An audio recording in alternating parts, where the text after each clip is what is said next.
Hey there, Crown Corner family, it's your host, Crown, back with another episode that's sure to keep you hooked. Today we've got a mix of jaw-dropping, heartwarming, and thought-provoking stories lined up for you. From a protective brother's confrontation in a grocery store to the challenges faced in a medical clinic, and from a clever act of rebellion in a high school to a personal tale of relationship struggles.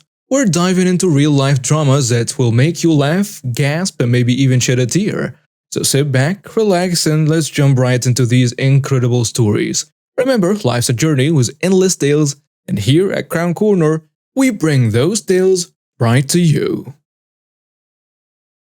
Hi, I'm a 36-year-old guy, pretty big at 6'5" and 285 pounds. I've got IBS, but that's the least of my concerns. I live with my sister Lily, who's 23. She's the opposite of me in size, just 4'11" and 89 pounds. Lily has cerebral palsy and epilepsy, and her anxiety often triggers her seizures. She's tiny and looks much younger than she is, especially without makeup. I'm not just her brother, I'm also her official caretaker. It's a responsibility I take seriously, and I wouldn't have it any other way. So this story happened during our usual grocery run at a store that, let's say, rhymes with Walmart. We were doing our thing, grabbing what we needed. I'm the forgetful type, so naturally I forget to grab eggs. I left Lily in line since she was having a good day, seizure-wise, but when I came back, the scene I walked into was straight out of a nightmare. There was this woman, let's call her Crazy Witch, physically pushing Lily out of the way, shoving our cart aside, and putting hers in its place. She yelled, "Children should not be in line. Now get lost." Now, I'm usually a giant teddy bear, but seeing someone mess with Lily, that lights a fire in me.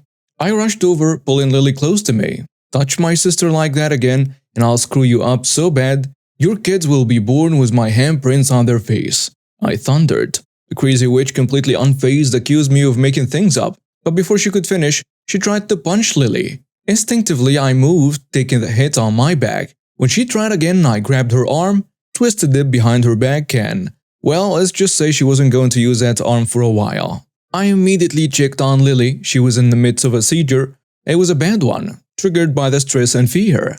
Right then, the awesome general manager showed up, alerted by the commotion. Crazy Witch was screaming her head off, playing the victim. "This jerk tried to kill me! Help!" The manager remained calm. Authorities had been called. Let's review the camera footage.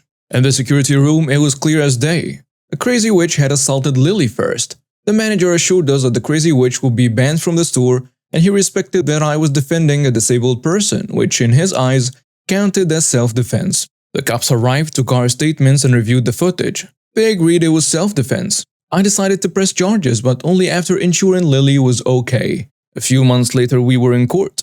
The judge sided with us, and the Crazy Witch had to pay all our legal fees and $40,000 in damages. Plus, she got some jail time. Turned out, her husband was well off and filed for divorce soon after.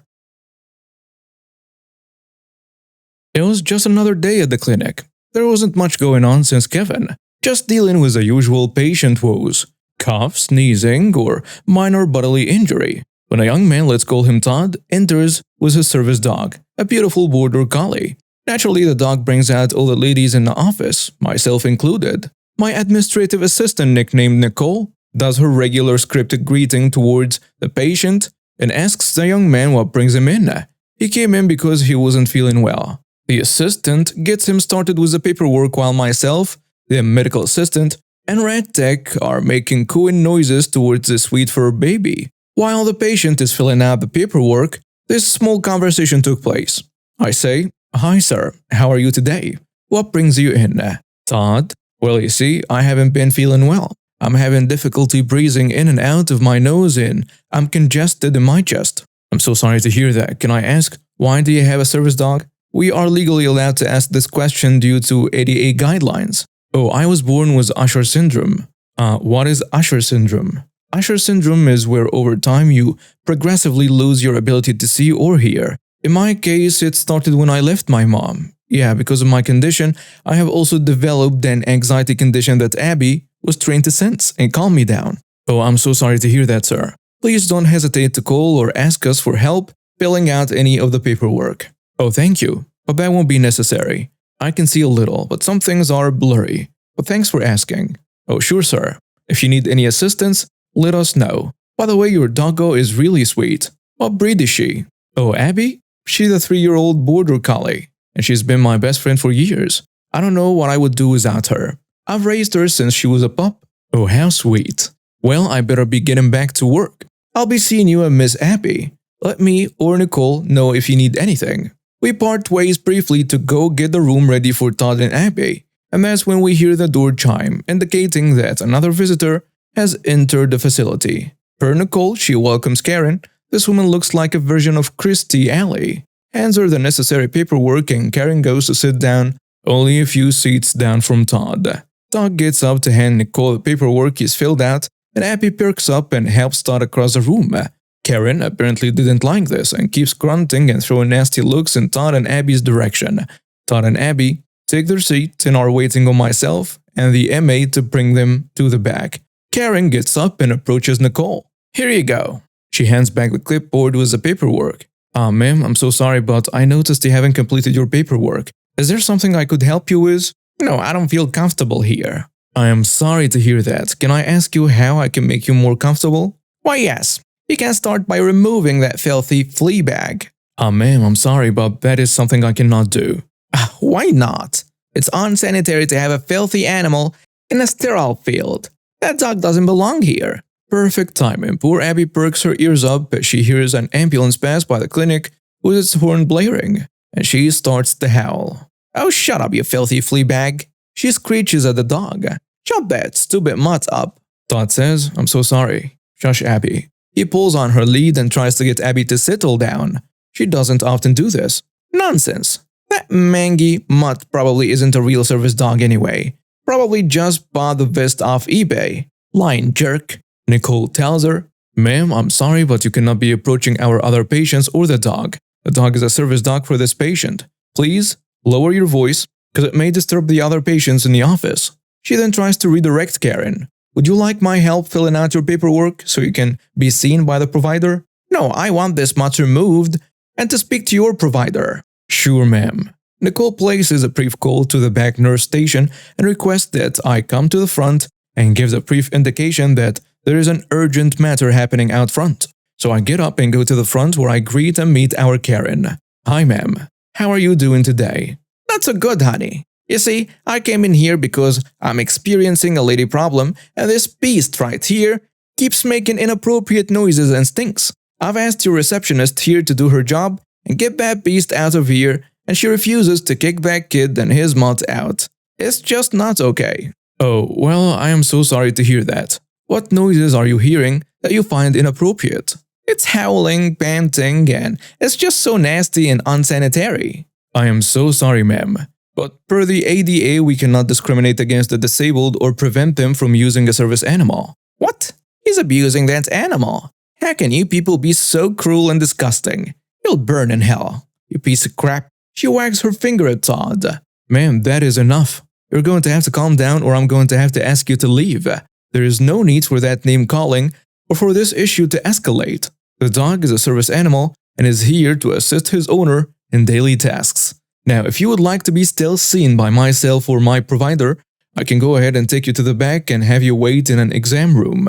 Really? I want to see that mutt's papers. She approaches Todd with her hand out, demanding his registration papers. I say, ma'am, I get between her and Todd to prevent Karen from getting too close to Todd. That is not necessary, and you're not allowed to ask anyone for proof of identification or medical necessity. I think it's best if you find another physician's group to care for you, as we won't be able to help you today. How dare you? Why can't you see me? Why do I have to leave? That monster and his filthy mutt should leave. She argues, I demand you kick them out now. Ma'am, I have asked you to stop yelling. I'm sorry, ma'am, but I will not be able to treat you today, as you're acting very inappropriately and causing a commotion here. Could you please leave?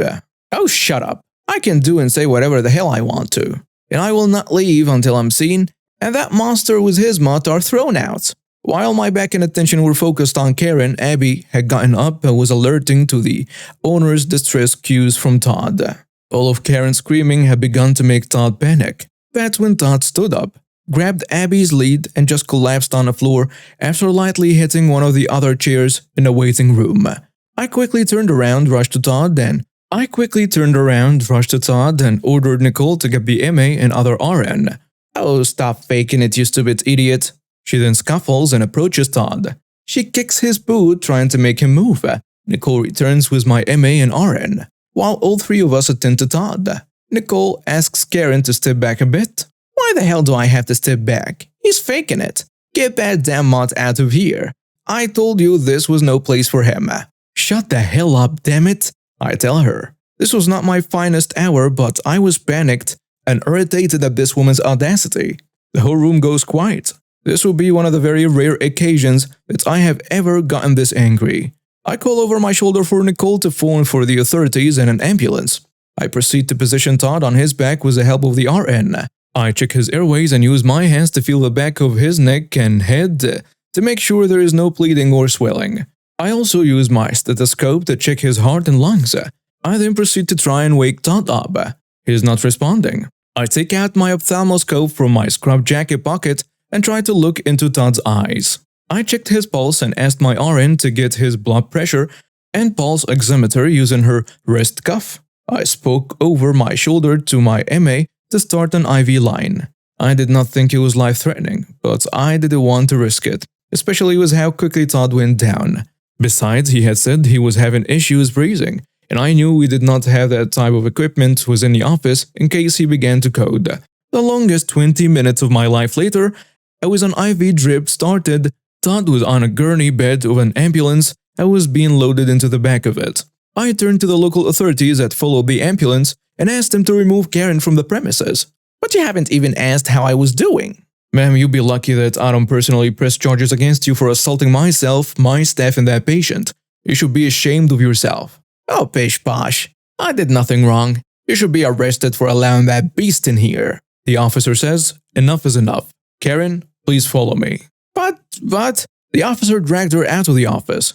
The office did press charges for a trespassing ordinance against Karen and escorted her out of the building. As for Todd, and thanks to one of the daytime employees at the local ER, he's doing much better. He needed to be observed overnight due to his head trauma and cardiac arrhythmia, just for precautions. He made a full recovery. When his relatives arrived at the hospital, they pressed assault charges against Karen. This malicious compliance was done by a classmate that I was there to witness. This guy was infamous for being the class smarty pants. With less than 5 minutes between each class, it wasn't feasible to go to your locker, swap books, and navigate to the horde of crazy ants that was the student body. The majority of students resorted to carrying all 50 pounds of books plus binders for notes in their backpacks, which resulted in a lot of health concerns from parents. So our high school got iPads to give to students and replace their textbooks, and most no binders. Students were happy to no longer have heavy books, teachers were happy to have more avenues of teaching, and all except one teacher who we will call Mrs. Brady. Pick, of course, since I don't remember her name. Now, Mrs. Brady is a stereotypical old person who hates old technology. She still used an old overhead projector, the one that had a lamp on the bottom and you write on a clear sheet on top. When all the classes were outfitted with a smart board and every other teacher used the hell out of them, she implemented a rule of no computers, including the school-issued iPads, resulting in her class being the only class to have a physical textbook. Now, my classmate, the smart A, preferred to type his notes, and for anything that had to be written, formulas and such, he had one of those rubber-tipped styluses. After getting in trouble with Mrs. Brady, he decided to do some malicious compliance. One morning, he walked into the school with what looked like a plastic briefcase. He opened it up and pulls out a typewriter. And this thing was old as hell. Not only did it click and clack loudly as he typed, it rang a bell when he reached the end of the line. And it was electric, so there was a motor to automatically move the roll back into place, type the new line. Mrs. Brady was not amused. Students were half amused. Now, if he had just used it in that class, probably wouldn't have been a big deal. But he was a jerk on top of being a smart A, so he used it in every single one of his classes. Sometime in the afternoon, he was called into the office, and we never saw the typewriter again. Cut to the beginning of the next school year, and guess what's on a list of banned items in our student handbook? That's right, Typewriters were officially banned from the school due to this guy's malicious compliance. One of many unusual bans added because of our class. I, 32 female, have been with my husband, 40 male, for over 10 years now. We have 2 daughters together, ages 9 and 11, and although I know we are both not perfect, I feel as though he will never take accountability for his actions. It's been a problem in his family. His mom, aunts, and uncles are all the very same. Quick to fight and never admitting when they are wrong. Just try to hit below the belt if they feel like they are losing type people. So I know it's not entirely his fault. It is how he's grown up and defended himself. Plenty of times in an argument he has told me this house that we received as a gift from his family isn't mine and he can take me out whenever he wants. He's told me all the money he makes is his own and I don't do anything to earn money. He's even said that I've stolen from him when I've been a stay-at-home mom for the last 9 years. That's a decision we made together, but he really pushed for it. He said the car is his and I can't use it at all when it was also a gift from his family for us to transport our daughters around and he could get to work. He's basically pulled this power trip on me before and after an argument just to be petty multiple times. The last big argument was a couple nights ago. That's a whole different story. But we haven't made up, just being cordial. He made me lunch today and I've been making him tea or whatever he needs without him asking. Basically just going along as normal, just not talking very much. Today I have been talking to some clients over text messages. We sell land and houses that he has bought and flipped, so they all under his name. I was asking some basic questions and if he had the GPS or the location, and he said let me see the phone, I'll just talk to them myself. And I said no because I wouldn't want him to take away my commission and say I didn't do anything to earn it. He got mad, of course. He said it was a stupid thing to say and not ask him for any more help and do it myself then. I feel like that's just what his job is. And he should be willing to answer those questions from anybody. But am I the jerk for being petty and bringing up another fight when things were fine by my comment? And now some comments on the post. Someone saying, how long do you plan to stay in an abusive relationship? You have to realize that you are teaching your daughters how to live with abuse. Only you can answer these questions and only you can change your situation.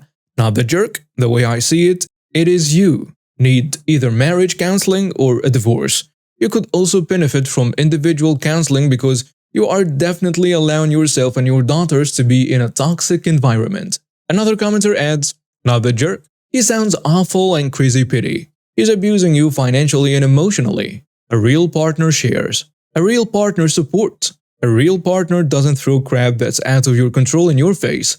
Start squirreling some money and get a job that isn't tied to him. Then you can have your own money.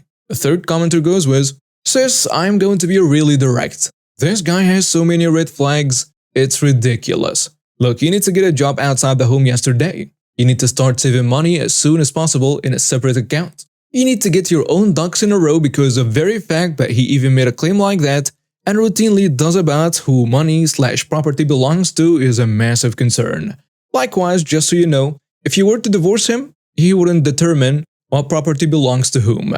You would need to hire a rock-solid divorce attorney who would take care of all of that for you. A fourth commenter seals it with, honestly, I don't think the commission is a real issue here. It sounds like this is the only relationship you've been in since you were a teenager, and this means that you likely don't know any difference. So I'm going to spell it out for you. This isn't normal or healthy. A marriage is a partnership between two people, but it sounds like you're on separate teams.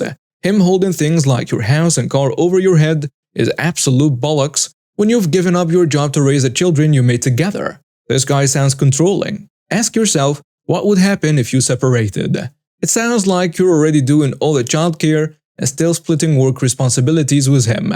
So other than money, which you earned together, what does he bring to the relationship? You have 2 young daughters. In 10 or 15 years' time, they could be in your exact position. If one of them comes to you for advice, says their spouse won't let them use their car or threatens to kick them out of their house, would you honestly tell them to stay with that partner? Because your girls are going to learn this behavior from you, and you owe it to them and to yourself to set them an example right now. Don't put up with this abuse from him. And that's a wrap for today's episode of K-Korner. I hope these stories left you with something to think about, whether it's a chuckle, a moment of awe, or a new perspective on everyday life. Remember, everyone has a story, and it's these experiences that connect us all. If you've enjoyed today's episode, don't forget to hit that like button, subscribe for more, and share this video with your friends. Let us know in the comments which story resonated with you the most. Until next time, keep smiling, stay kind, and remember, you're part of the K-Korner family. This is Crown, signing off.